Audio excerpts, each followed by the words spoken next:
आज हम श्रावण मास के कृष्ण पक्ष की एकादशी कामिका एकादशी की महिमा और व्रत कथा का पाठ करेंगे।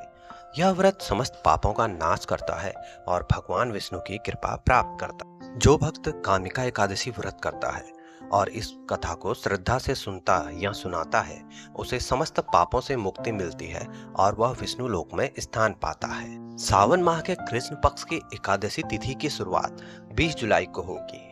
दोपहर 12:12 पर एकादशी तिथि होगी। वहीं 21 जुलाई को सुबह 9:38 पर एकादशी तिथि का समापन होगा। इस प्रकार 21 जुलाई को कामिका एकादशी मनाई जाएगी और 22 जुलाई के दिन आप इसका पारण करेंगे। पारण का जो समय रहेगा वह आपका सुबह 5:37 से लेके सुबह 7:05 के बीच रहेगा। तो इस दौरान भक्ति भाव से पूजा करें, भगवान विष्णु और माँ लक्ष्मी की पूजा करें। इसके बाद अन्न और धन का दान कर व्रत खोलें और कथा का पठन और श्रवण निश्चित रूप से करें। कामिका एकादशी के दिन आपको तुलसी के पौधे की पूजा करनी चाहिए। यह विशेष फलदायक होता है। यह व्रत करने से ब्रह्म हत्या, गौ हत्या जैसे महापाप भी नष्ट हो जाते हैं। कामिका एकादशी का पुण्य इतना महान है कि कुरुक्षेत्र में हजारों वर्षों तक यज्ञ करने के पश्चात भी आपको इतना पुण्य नहीं प्राप्त होता है। आइए कथा का प्रारंभ करते हैं। जैसा कि पुराणों में वर्णन, कथा प्रारंभ करने से पहले आप सभी चैनल को लाइक करें, शेयर करें, सब्सक्राइब करें और एक कमेंट ओम श्री हरि विष्णु जरूर लिखें। मैं राजेंद्र, भक्ति ज्ञान उपाय चैनल में आपका स्वागत है। प्रभु राम भक्त हनुमान हम सभी पे आशीष बनाए रखें। वसुदेव सुतम देवम कंस चाणूरमर्दनम देवकी परमानंदनम कृष्णम वंदे जगतगुरुम। वसुदेव के पुत्र कंस और चाणूर के संहारक देवकी के परम आनंद स्वरूप भगवान श्री कृष्ण को मैं वंदन करता हूँ, जो संपूर्ण संसार के गुरु हैं। राजा युधिष्ठिर ने श्री कृष्ण से कहा, हे जनार्दन, कृपया मुझे श्रावण मास के कृष्ण पक्ष की एकादशी का नाम, महात्म और कथा बताइए। भगवान श्री कृष्ण बोले, हे धर्मराज, श्रावण किस पक्ष की यह एकादशी कामिका एकादशी कहलाती है। इसका व्रत सभी पापों का नाश करता है और मोक्ष प्रदान करता है। जो मनुष्य इसे श्रद्धा पूर्वक करता है वह विष्णु लोक को प्राप्त होता है। भगवान बोले, एक समय एक गांव में एक क्रूर और क्रोधी स्वभाव वाला क्षत्रिय रहता था। वह काफी निर्दयी था। उसके मन में बिल्कुल भी दया भाव नहीं था। एक बार उस क्षत्रिय का एक ब्राह्मण से विवाद हो गया। विवाद होने के पश्चात क्रोधी स्वभाव के होने के कारण उसने उस ब्राह्मण की हत्या कर दी। वह हत्या उससे क्रोध में हुई थी, इसलिए वह अत्यंत दुखी हो गया और पश्चाताप के लिए इधर से उधर भटकने लगा। भटकते भटकते वह एक जंगल गया। वहां पे उसे एक महर्षि दिखे।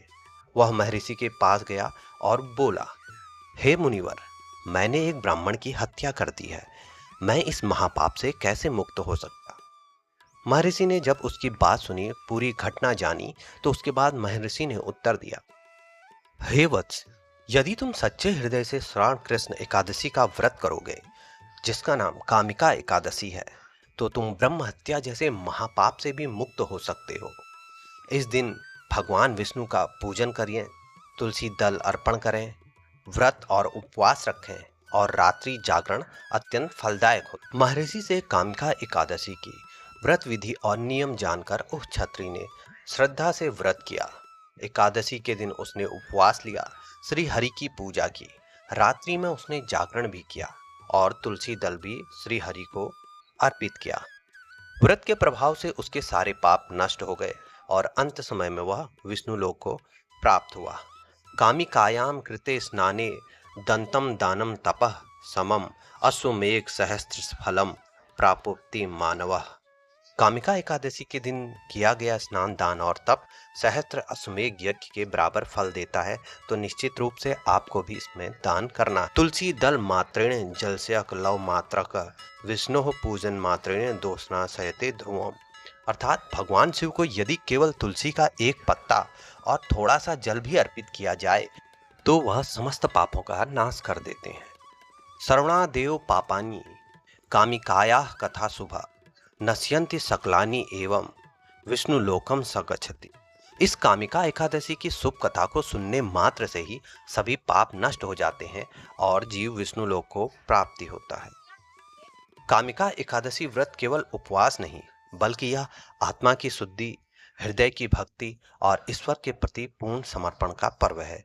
इसका व्रत, कथा का श्रवण, नाम स्मरण तीनों ही आपको मोक्ष प्रदान करते हैं। तो यहीं पे इस वीडियो को समाप्त करता हूँ। कमेंट बॉक्स में ओम श्री हरि विष्णु लिखें। धन्यवाद। जय श्री राम।